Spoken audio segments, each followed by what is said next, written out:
प्रिय विद्यार्थियों, आपका इस चैनल पर बहुत बहुत स्वागत है। आप सभी नवोदय विद्यालय की तैयारी कर रहे हैं।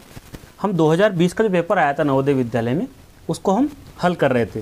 तो इसके दो भाग हमने पहले बना दिए थे और आज हम अंक गणित को देखेंगे, किस प्रकार के गणित में क्वेश्चन बनते हैं और परीक्षा में उन्हें हम किस प्रकार हम हल कर सकते हैं।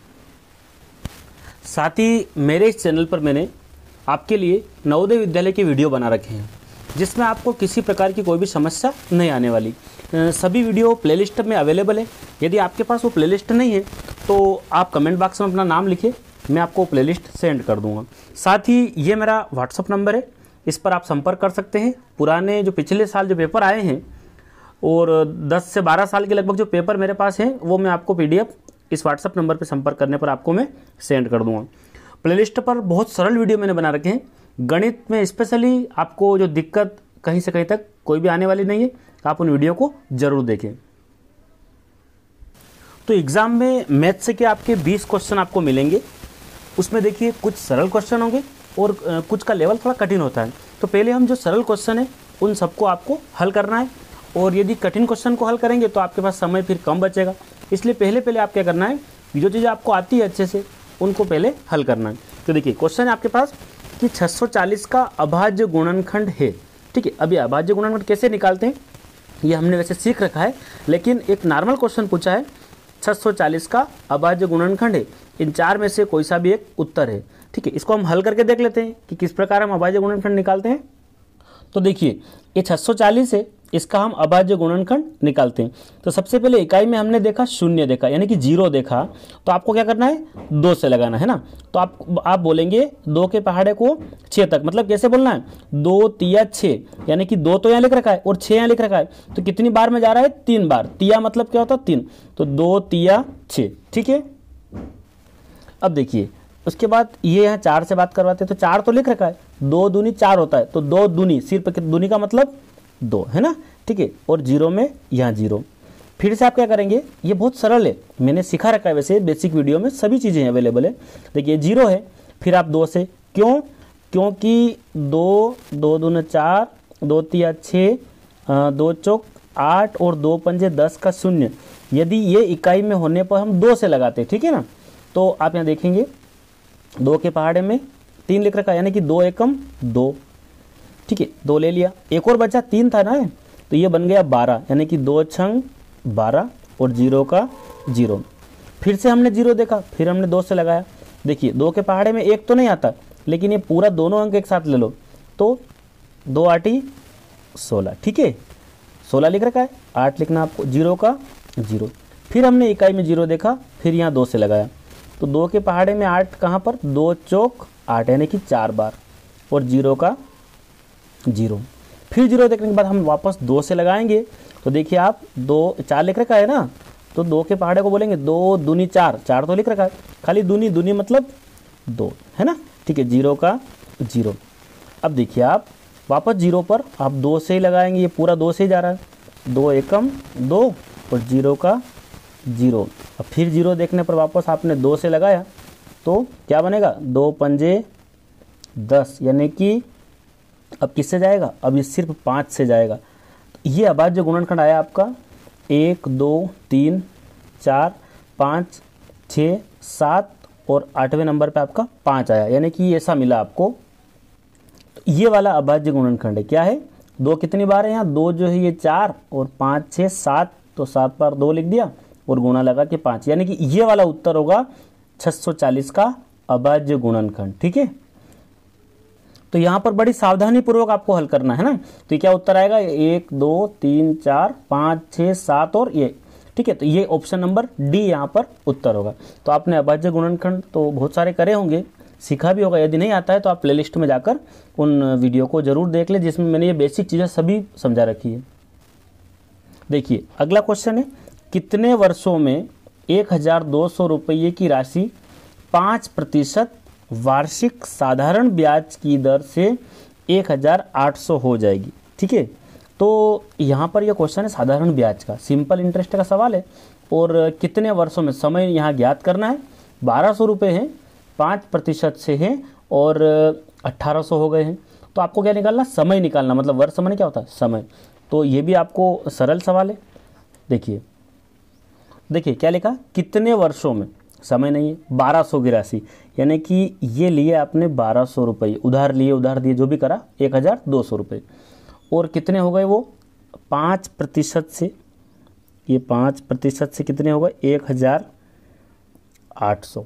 ठीक है, तो 1200 रुपये थे और हो कितने गए 1800, यानी कि 1800 हो गए। कितने परसेंट से, 5% से। ठीक है, तो इसका मतलब है कि ये 1200 रुपये ये मूलधन है। क्या है ये, कुल जो अपना होता है ना शुरू वाला, ये मूलधन है, और ये जो है मिश्र धन है। क्या है ये, टोटल रुपये, यानी इसमें ब्याज भी शामिल है। यानी कि 1200 रुपये हम लेते हैं, 1800 होने का मतलब है कि उसमें कितने रुपए और है, 600 रुपये, और ये काई के हैं 600 रुपये ब्याज के हैं। ठीक है, 1200 में 600 जोड़ेंगे तब क्या बन जाएगा 1800। यानी कि हमने ये मन से देखा कि 1200 लिए थे, हो कितने गए 1800 हो गए, यानी कि 600 रुपये और काय के हैं इसमें ब्याज के, यानी कि आपको यहाँ लिखना है 600 ब्याज, है ना। ठीक है, अब आपके पास मूलधन भी है, दर भी है प्रतिशत में, मिश्रधन भी है और ब्याज भी है, यानी कि आपको निकालना समय। तो समय निकालने के लिए हम क्या करेंगे कि इसके दो चीज़ें और रहती है, एक रहता मूलधन और एक रहता है दर। ठीक है, मूलधन गुणा दर गुणा समय, ऐसा फार्मूला होता है। अब ऊपर आपको लिखना है साधारण ब्याज गुणा 100। ठीक है, तो ब्याज कितना है 600 रुपये, ये लिख दिया यहाँ 600, गुणा लगा के आपने कितना लिख दिया 100। ठीक है, मूलधन कितना है 1200 रुपये, मेन कितने हैं ये लिख दिया आपने 1200। ठीक है, गुणा लगा तो दर कितनी प्रतिशत है 5%। ठीक है, अब इसको सोल्व कर लो तो आपका क्या निकल जाएगा समय, कितने वर्ष। तो हम क्या करेंगे, देखो 600 से आप क्या काट दो, 1 शून्य से 2 शून्य से 2 शून्य काट दी, 6 से काट दो 6 दूना 12। ठीक है, 5 से 100 को काट दो, देखो 5 दूना 10 और ये 0 है ना। अब 2 से 20 को काटेंगे, पता है आपको 2 एकम 2 और 0 यानी कि 10, क्या उत्तर आया 10। ठीक है, तो ये आपको समझ में आया होगा कि 1200 रुपये हैं, 5% से कितने हो गए 1800 हो गए। तो हमें थोड़ा दिमाग लगा लिया कि 1200 रुपये हैं और यदि 1800 हो गए तो मतलब 600 रुपये इसमें, और क्या 1200 में क्या है 600 ज़्यादा है, तब बने 1800, यानी कि ब्याज भी इसी के अंदर जोड़ रखा है। तो हमने ये निकाल लिया ब्याज, और एक फार्मूला होता है ना, समय बराबर क्या होगा साधारण ब्याज गुणा 100 बटे मूलधन गुणा दर।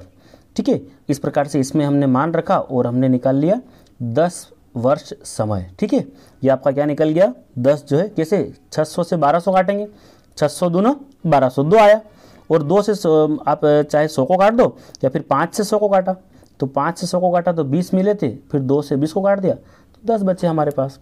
ये आपको समझ में आया होगा। तो यहाँ पर आपका उत्तर होगा ऑप्शन नंबर 1 पहला, है ना, क्या आएगा 10 वर्ष। ठीक है, क्वेश्चन ऐसा है 140.75 गुणे का निशान है, 0.01 बराबर है, मतलब कुल मिला के आपको 140 जो है और 0.75 इसका गुणा करना 0.01 में, इन सब में से किसके बराबर। तो सबसे पहले एक तो नॉर्मल आपको दशमलव का गुणा करना आना चाहिए, वो भी हमने प्लेलिस्ट में बना रखा है, बिल्कुल सरल बता रखा है आपको, लेकिन फिर डायरेक्ट भी देख सकते हैं। देखिए दशमलव के बाद इधर कितने अंक है, 1 और 1 2 अंक है, दशमलव के बाद इधर कितने अंक है, 1 और 1 2 अंक, यानी कि दशमलव के बाद 2 इधर है 2 इधर है, 4 अंक, कितने हो गए ये 4 अंक। तो हम क्या करेंगे कि हम देखेंगे दशमलव के बाद किस ऑप्शन में 4 अंक है।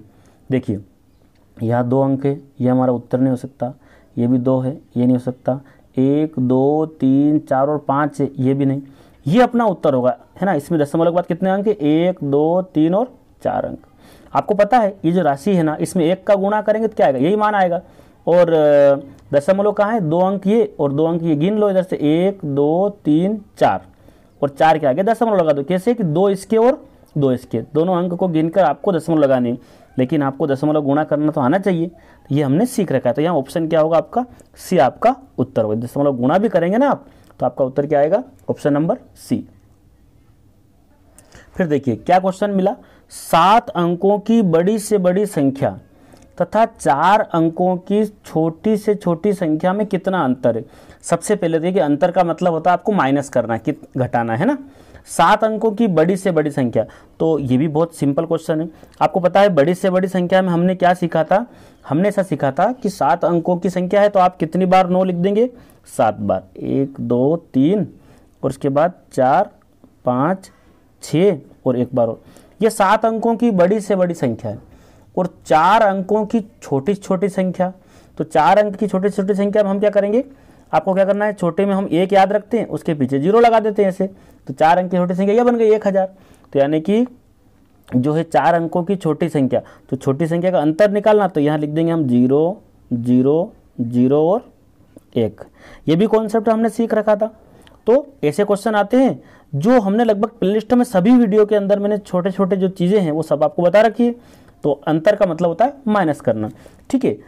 तो यहाँ पर हम इसको घटाते हैं। देखिए ये तो आप कर लेंगे ना इतना अंतर, तो ये जो है आपको इसका उत्तर जो है कमेंट बॉक्स में आप करके बताएंगे और इन 4 में से कौन सा होगा वो आप बताना कि ए होगा, बी होगा, सी होगा या डी होगा, ठीक है। 7 अंकों की बड़ी से बड़ी संख्या मैंने यहाँ लिख दी है और 4 अंकों की छोटी से छोटी संख्या में कितना अंतर है, तो ये आपको हल करके इसका उत्तर देना। इन चारों में से कौन सा उत्तर होगा, ए होगा, बी होगा, सी होगा या डी होगा। देखिए अगला क्वेश्चन भी इसी टाइप का है।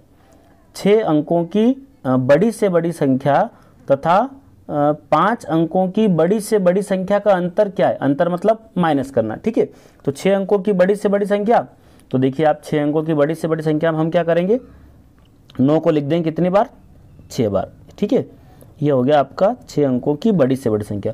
और वापस क्या पूछा है, 5 अंकों की बड़ी से बड़ी संख्या, तो 5 बार आप 9 लिख देंगे, ठीक है। ये लिख दिया आपने 5 बार 9। और अब भी अंतर पूछा है तो अब माइनस कर दो, ठीक है। तो इसको हम माइनस करेंगे तो हमारा उत्तर आएगा 0, फिर इसका भी उत्तर आया 0, इसका भी कितना आया 0, 9 में से 9 गया तो 0, यानी कि कितना आया दोनों का अंतर, ये आया आपका इस प्रकार से, इकाई, दहाई, सैकड़ा, हजार, 10,000 और ये आपका जो उत्तर होगा इस प्रकार का होगा। तो ये जो उत्तर है आपका ये डी नंबर पे मिल रहा है ना। देखिए आप, ये जो उत्तर है आपका ऑप्शन नंबर डी ये मिल रहा है, ठीक है। अगला क्वेश्चन क्या है, अमित ने एक मेज 1200 में खरीदा, ठीक है, और उसकी मरम्मत पर 200 रुपये व्यय किए, मतलब खर्च कर दिए। उसने फिर इसको 1680 यानी कि 1680 में बेच दिया। अमित का प्रतिशत लाभ अथवा हानि है, और यहाँ 4 उत्तर दिए, 12% लाभ, 16 फिर है ना 20% हानि और 20% लाभ। तो देखिए अमित ने क्या किया, मेज को खरीदा, कितने में खरीदा, 1200 रुपये में, ठीक है। ये उसका हो गया क्रय मूल्य, क्या हो गया ये उसने खरीदा तो ये क्रय मूल्य हो गया खरीदने का। और उसकी मरम्मत पर मतलब साथ ही रिपेयरिंग भी करवाई तो 200 रुपये और जोड़ दो, यानी कि उसके घर तक जो मेज आई ना वो तो कितने में पड़ी उसको, 1400 रुपये में। ये 200 और इसी में जोड़ना पड़ेगा। खरीदने के बाद उसने उसको व्यय किया, मतलब काय पर मरम्मत करवाई, तो उसको रिपेयर करवाया, यानी कि क्रय मूल्य कितने रुपए हो गए, 1400। अब 1400 के बाद उस मेज को बेच दिया, कितने में बेचा, 1680 रुपये में बेच दिया, 1680 में बेच दिया। इसका मतलब है कि 1400 रुपये खर्च हुए और उसको मिले कितने बेचने पर, 1680, यानी कि ज़्यादा मिल रहे, लाभ होना है ना। तो आपको पता है लाभ कितना हुआ, तो 1680 में से आप 1400 कम करेंगे तो आपको जो मिलेगा वो मिलेगा 280 रुपये। कितने, देखो 1400 से 1500, 1600, यानी कि 280 रुपये ज़्यादा है, ये लाभ है। लेकिन आपको लाभ प्रतिशत में निकालना है, लाभ रुपये में नहीं निकालना। तो उसके लिए एक फार्मूला है जो हमने लाभ हानि वाले सवाल में सीखा था। देखो वो क्या है, लाभ प्रतिशत, क्या है, लाभ प्रतिशत बराबर होता है लाभ बटे क्रय मूल्य गुणा 100, ये होता है। अब यहाँ क्रय मूल्य 1200 नहीं है, 1200 और 200 जोड़ देंगे कितने हो जाएंगे, 1400 हो जाएंगे। यानी कि क्रय मूल्य जो है ना अब कितना हो गया, क्रय मूल्य 1400, ये नीचे लिख दिया। लाभ रुपये में 280 का लाभ है, ये 280 आपने ऊपर लिख दिया और गुणा लगा दिया कितने का, 100 का। अब आप सोल्व कर दो, देखो 2 शून्य से 2 शून्य, ये ऊपर ही है 100, इससे 2 शून्य से 2 शून्य कट गई। अब 14 का पहाड़ा बोलिए, 14 दूना 28, यानी कि 14 एकम 14, 14 दूना 28, 2 और 0 बची है लगा दीजिए। तो लाभ कितना प्रतिशत, 20%। तो आपको समझ में आया होगा कि 1200 रुपये का मेज है, 200 रुपये रिपेयरिंग के यानी कि मरम्मत के, कुल मिला के वो कितने रुपए में घर आ गई, 1400 में। बेचा कितने में, 1600 में बेचा, ज़्यादा ही पैसे मिले तो लाभ ही हुआ ना 280 का। इसका फार्मूला है लाभ प्रतिशत में निकालना और लाभ बटे क्रय मूल्य गुणा 100। यदि हानि निकालना हो तो हानि प्रतिशत बराबर हानि रुपये में बटे क्रय मूल्य गुणा 100। तो इस प्रकार यहाँ कितना उत्तर आएगा आपका 20%। ठीक है, तो ऑप्शन नंबर डी आपका उत्तर होगा, 20% जो है लाभ हो रहा है। ठीक है, 20% हानि भी, ऐसा नहीं जल्दबाजी में आप सी पर निशान लगा ले। ध्यान रखना आपको, छोटी छोटी चीज़ों का ध्यान रखना है ना। ठीक है, और बहुत सरल क्वेश्चन आने वाले हैं, क्योंकि आप जितनी अधिक प्रैक्टिस करेंगे उतना अधिक आपको मज़ा आएगा और आप चीज़ों को सरल समझेंगे। कठिन कुछ नहीं होता है, हम प्रैक्टिस करते हैं तो चीज़ें कठिन भी क्या हो जाती है, सरल हो जाती है। देखिए क्वेश्चन ऐसा है आपके पास, 45, 60 तथा 75 यानी 75 के महत्तम समापवर्तक HCF तथा जो लघुत्तम समापवर्ती होता है उसको LCM कहते हैं। पहले आपको इन तीनों का आपको HCF निकालना है, महत्तम समापवर्तक निकालना है और लघुत्तम समापवर्तक निकालो इन तीनों का, उसके बाद उनको जोड़ दो, जो भी उत्तर आए। तो कितना योगफल है, योग का मतलब होता है जोड़ करना। ठीक है, तो देखिए आपको 45, 60 और 75 का HCF, तो मैं एक सरल तरीका बता, थोड़ा समय लगेगा लेकिन वो सरल है। ठीक है, तो सबसे पहले हम 45 का क्या निकालेंगे, देखो अभाज्य गुणनखंड निकाल लो 45 का। तो ये चीज़ें पीछे इकाई में 5 है, तो आप जो है सबसे पहले 2 से ट्राई करते हैं। 2 से जाएगा नहीं, क्योंकि 2 के पहाड़े के मैंने बताया था आपको, 2, 4, 6, 8, 0 आए तो 2 से। अब 3 के लिए क्या करेंगे, दोनों को जोड़ दो, 5 और 4 9, यानी कि 3 से जाएगा। ठीक है, तो 3 एकम 3, अभी एक और यहाँ बचा है, हमने 3 ही लिया, 3 पंजे 15 होता है, तो ये 15 दिखा। ठीक है, कैसे, 3 एकम 3, 4 था ना, 3 ले लिया, एक और शेष बचा तो ये 15 दिखेगा आपको, 3 पंजे 15। फिर देखेंगे आप 5 ने 1 6, यानी कि 3 से फिर जाएगा, 3 के पहाड़े को में 1 तो आता नहीं है, दोनों को साथ ले लो, 3 पंजे 15 और लास्ट में किससे, सिर्फ 5 से। अब बताइए 60 के बारे में, 60 का लगा लेते हैं, थोड़ा समय लगेगा इसमें। देखिए कैसे, तो पीछे 0 देखने पर आप 2 से लगाएंगे, तो 2 के पहाड़े को बोलेंगे 2 तिया 6, तिया मतलब 3, 0। फिर आप 2 से लगाएंगे क्योंकि पीछे 0 है इकाई में, 2 के पहाड़े को बोलेंगे 2 एकम 2, एकम मने 1, अभी एक और बचा है क्योंकि 3 है ना ये, तो 10 हो गया है, 2 पंजे 10।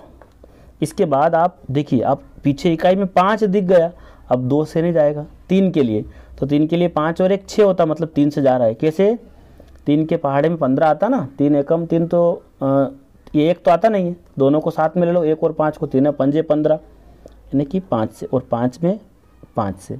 इसी प्रकार एक 75 है, उसका भी ले लेते हैं। देखिए 75 का कुछ क्वेश्चन कठिन भी आएंगे, तो वैसे है सरल ही है। अब पीछे इकाई में 5 है तो आप 2 से लगा नहीं सकते, 3 के लिए प्रयास करते हैं, 7 और 5 कितने होते हैं, 12, यानी कि 3 से जाएगा। देखो कैसे, 3 का पहाड़ा बोलते हैं 3 दूना 6, 6 इसके अंदर है, एक और बचा है, 7 है नहीं, एक और बचा, 15 बन गया। 3 के पहाड़े को बोलिए 3 पंजे 15।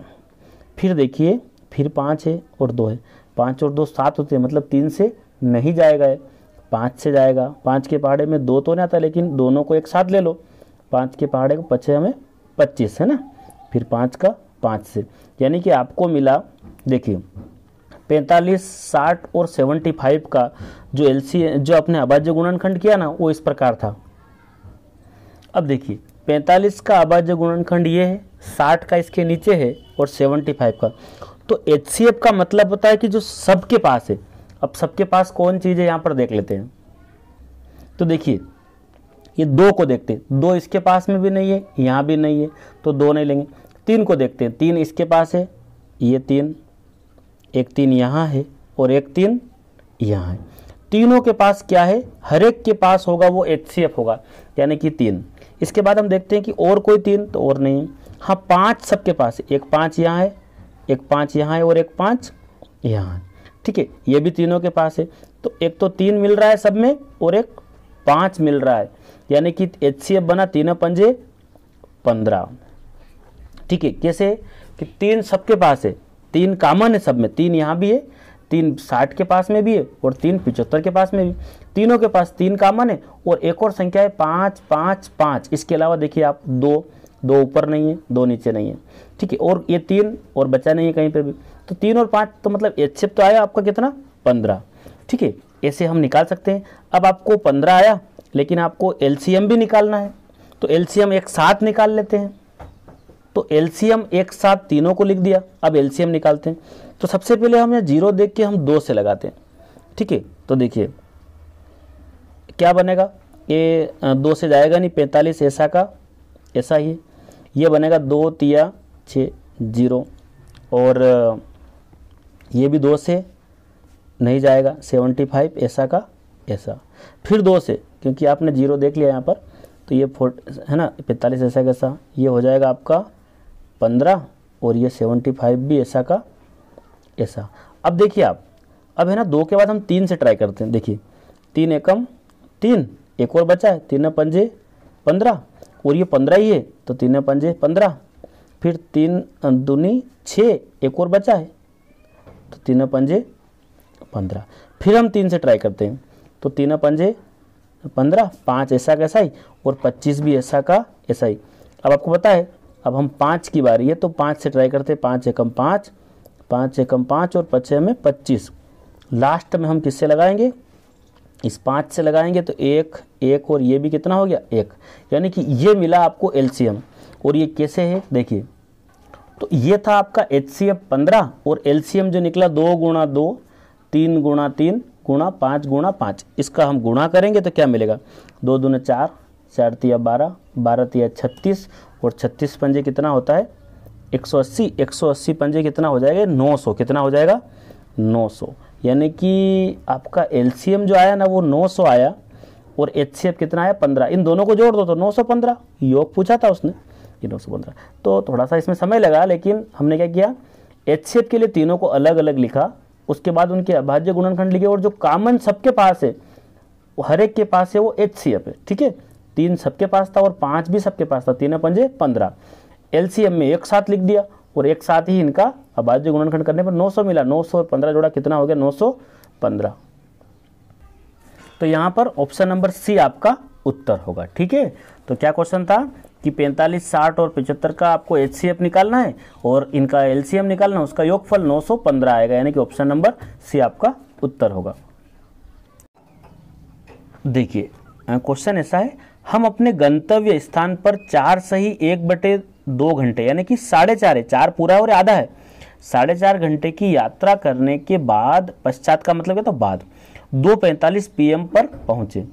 हमने यात्रा कितने बजे आरंभ की थी, मतलब शुरू की थी। तो ऐसा है क्वेश्चन कि कोई व्यक्ति है, उसने यात्रा की 4 सही 1/2 घंटे, तो 4 सही 1/2 घंटे का मतलब होता है 4.5 घंटे, ठीक है। अपने को इसको समय का सवाल है, घड़ी का सवाल है, तो 4.5 घंटे को मैं कैसे लिखूंगा, 4 घंटे और 30 मिनट। ये 4.5 घंटे को मैंने ऐसे कन्वर्ट कर दिया, 4 है ना, उसने कितनी यात्रा की 4.5 घंटे, ठीक है। उसके बाद वो 2:45 पर पहुंच गए, तो 2:45 PM, इसको हम टाइम करते हैं 24 घंटे वाला।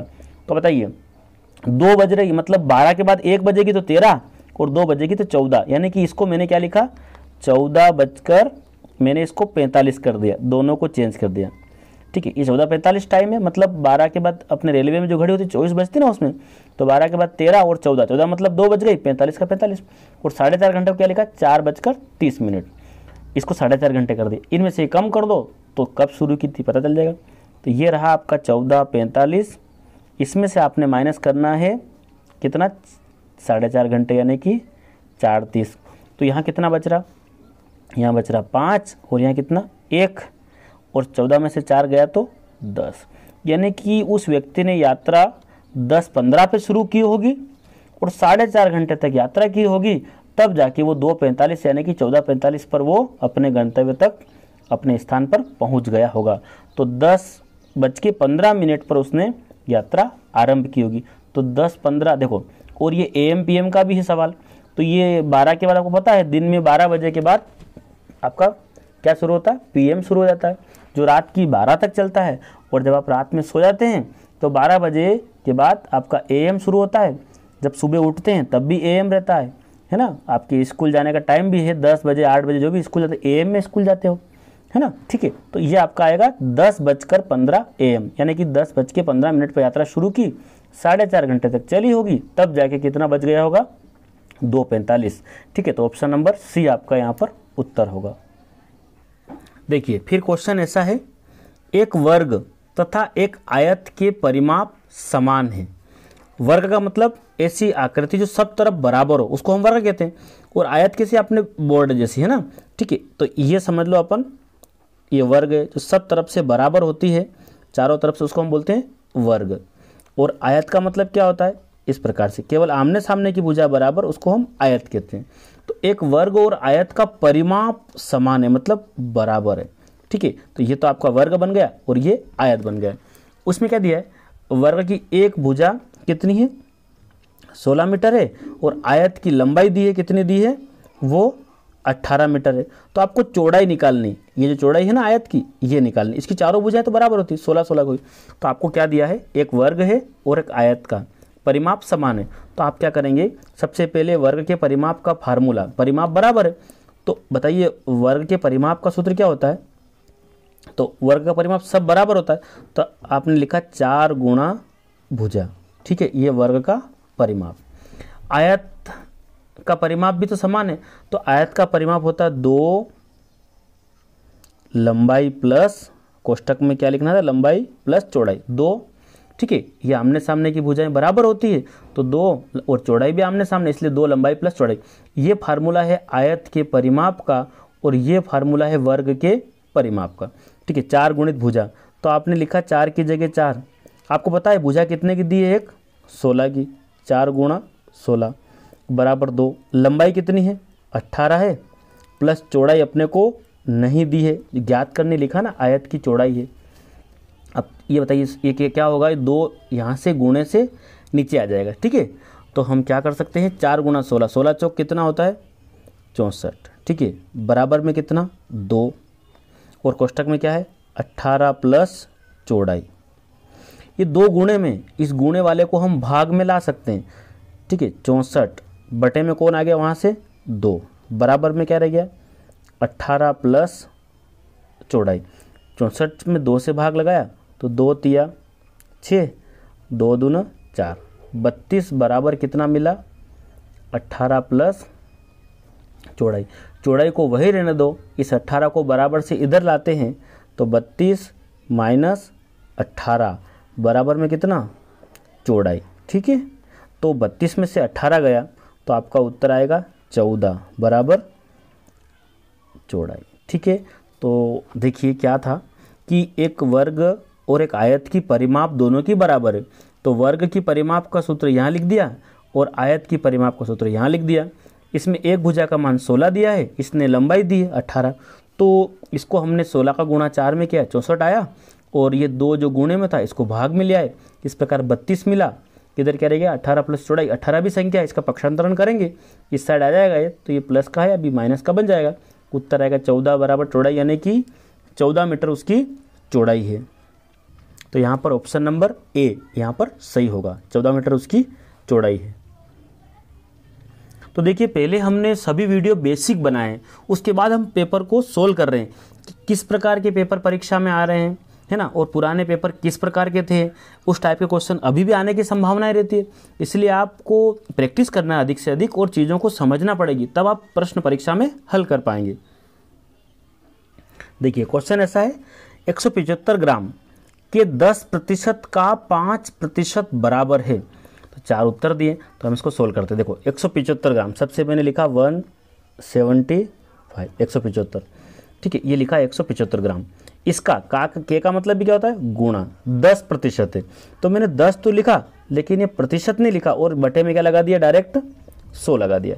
फिर का लिखा मतलब फिर गुणा लगा दो। 5 लिखा लेकिन इसका प्रतिशत नहीं लगाया, बटे में क्या लिख दिया, 100।